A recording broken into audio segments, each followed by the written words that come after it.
Part 1, The Mysterious Call. In the small town of Vila de Serra, where everyone knows everyone, tranquility was a constant.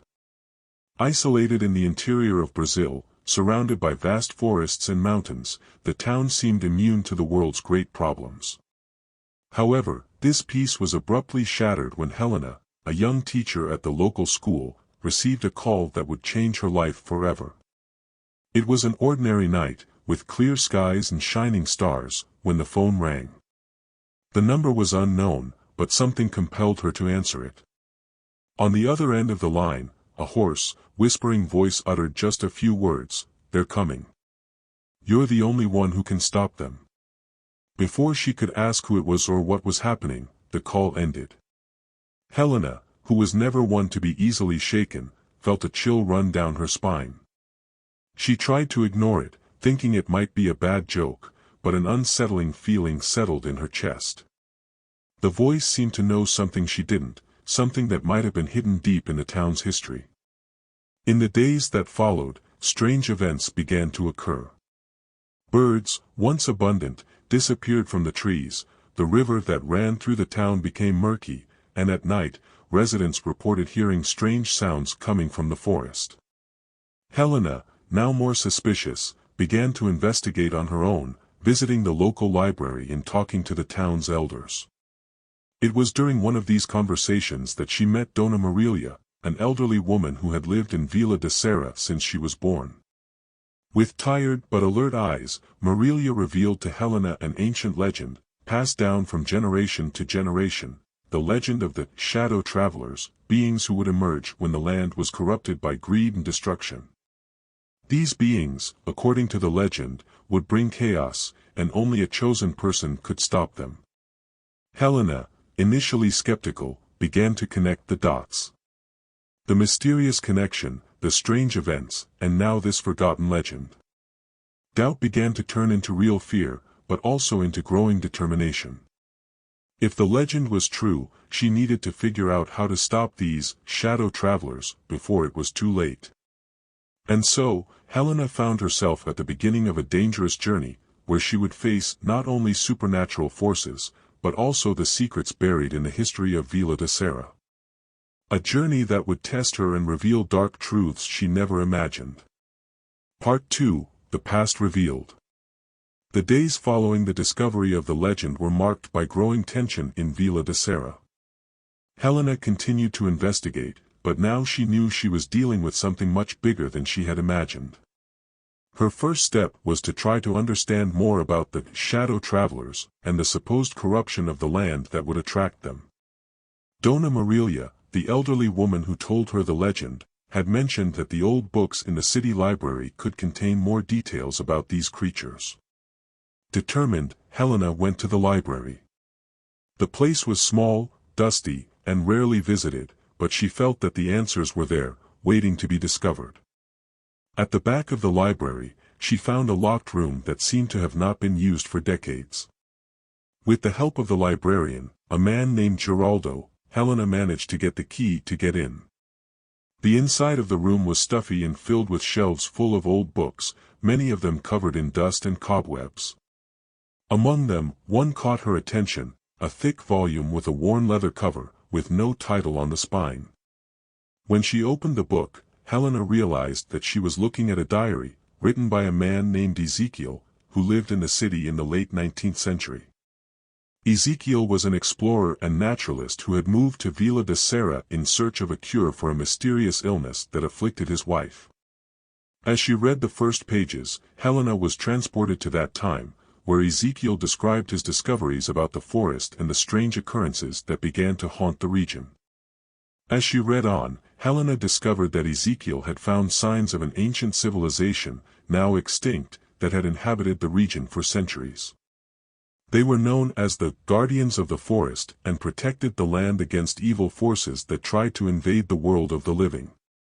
However, this civilization mysteriously disappeared, and Ezekiel began to notice that the forest seemed to lose its vitality. The diary ended abruptly, with Ezekiel mentioning that he had discovered the true nature of the shadow travelers, and that he feared he would not have enough time to stop the impending catastrophe. His last words were a warning: whoever is chosen must find the altar in the heart of the forest. Only there can the cycle be broken. Helena knew that the altar mentioned by Ezekiel could be the key to stopping the travelers, but she also understood that the path to find it would be dangerous. She decided to follow the clues left in the diary and began to prepare to enter the forest, where she believed the altar was hidden. Before leaving, Helena confided her plans to the librarian Geraldo and Dona Marilia. Both were worried, but they knew that Helena was determined. As a gesture of support, Dona Marilia gave Helena an ancient stone amulet, saying that it had belonged to the forest guards and that it could protect her in times of great danger. With the amulet around her neck and Ezekiel's journal in hand, Helena headed into the forest. She knew she was entering unfamiliar territory, but a sense of urgency drove her forward.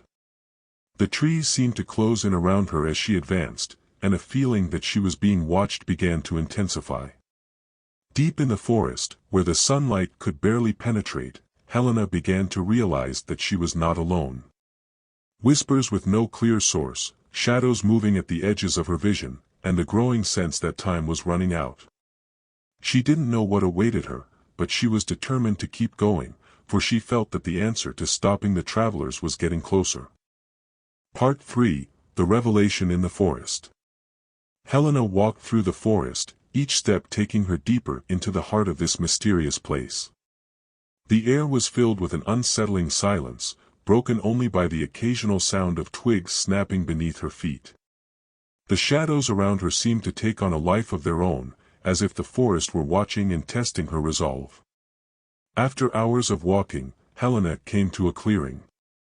In the center, surrounded by ancient, towering trees, stood what appeared to be the altar Ezekiel had mentioned in his journal.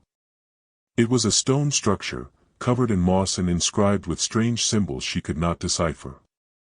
As she approached, Helena felt a palpable energy emanating from the altar, a mixture of ancient power and imminent threat. As she studied the altar, Helena noticed something strange about the inscriptions. Some of the symbols seemed to be arranged in a specific pattern, as if they were a puzzle waiting to be solved.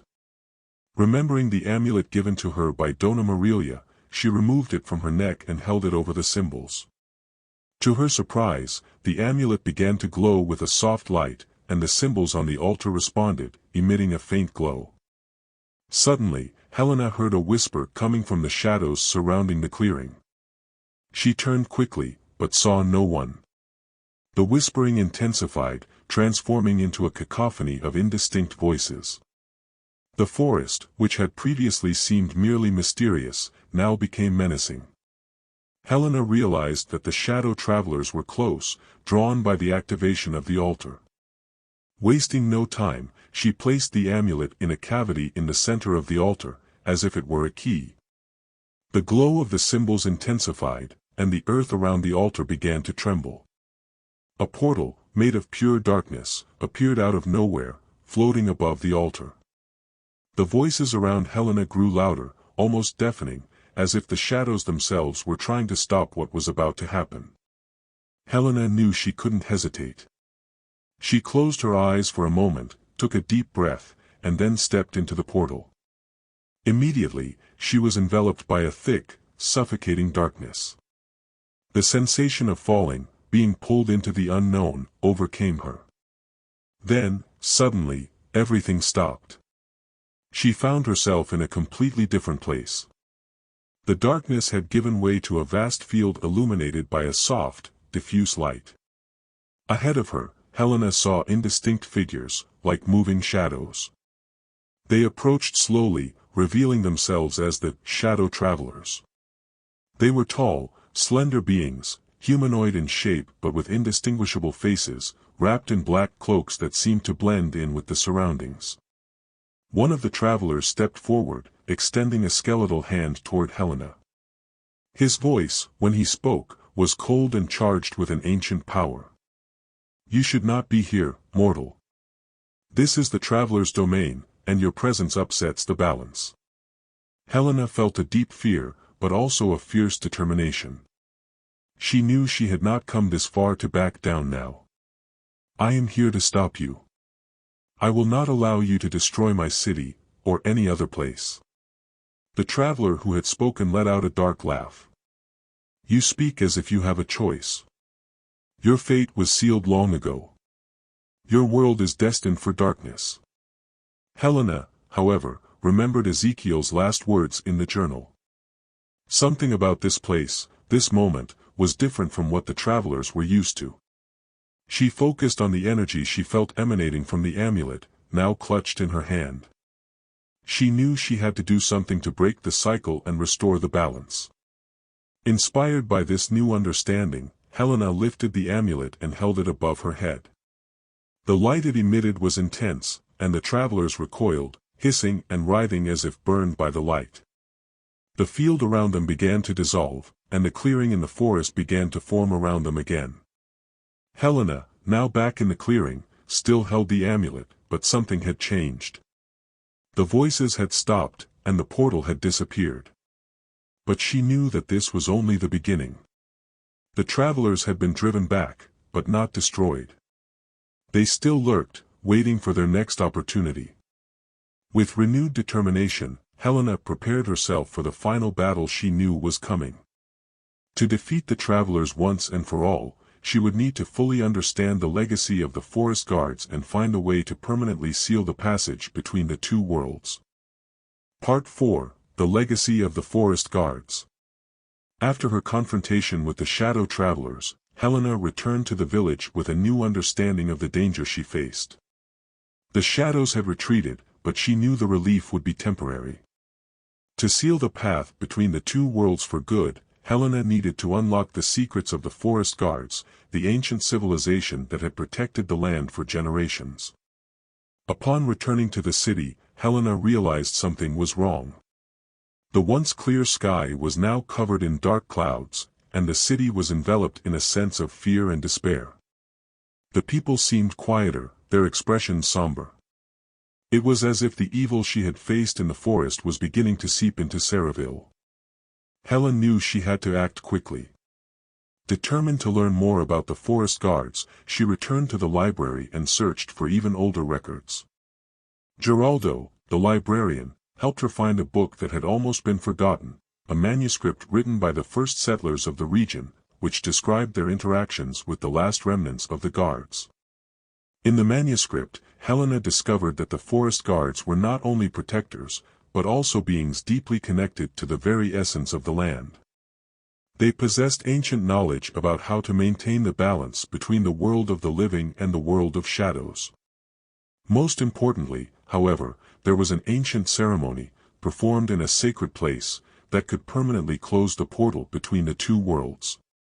The manuscript mentioned a place called the Valley of the Spirits, located deep in the forest, where the guards performed their most powerful ceremonies. It was there that Helena would need to go to perform the final ritual and seal the portal. But the path to the valley was treacherous, protected by natural and spiritual traps designed to keep any intruders away. Before leaving, Helena sought guidance from Dona Marilia, who seemed to already know the young woman's fate. The Valley of Spirits is a sacred place, Helena. Only those with a pure heart and the true intention of protecting the land will be able to pass through the barriers the guards left behind. But remember, the darkness will try to corrupt you, to test your strength. You must resist at all costs. With these words in mind, Helena set out on her final journey. She crossed the forest cautiously, each step filled with uncertainty, but also with determination. The path was difficult, with the dense vegetation becoming increasingly oppressive, as if the forest itself were trying to block her passage. In addition, shadows began to appear again, whispering promises of power and attempts to corrupt her mind. Helena, however, remained focused. She remembered Dona Marilia's words and the purpose of her mission. She ignored the voices and continued, until she finally reached the Valley of Spirits. The place was both majestic and eerie, with ancient, towering trees surrounding a clearing illuminated by a soft, almost ethereal light. In the center of the clearing, Helena found a circle of stones, arranged in a pattern that seemed to resonate with an ancient energy. She knew this was the site of the ceremony. Wasting no time, she placed the amulet in the center of the circle and began to recite the words of the ritual, which she had memorized from the manuscript. As the words left her mouth, the ground began to shake, and the light in the valley intensified. The shadows around the clearing stirred, but could not penetrate the circle of stones. Helena continued, her voice now blending with the sounds of the earth itself, until, with a final scream, the amulet emitted a beam of intense light that shot up into the sky.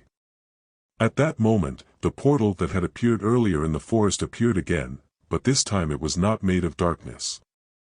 Instead, he was enveloped in a brilliant light that seemed to purify everything around him. The shadows, unable to bear the light, began to dissipate, their screams echoing through the forest as they disappeared back into the void from whence they came. Helena, exhausted but triumphant, watched as the portal slowly closed, definitively sealing the passage between the two worlds. The light in the valley began to dim, until everything returned to normal. The ritual had worked, the danger had been averted.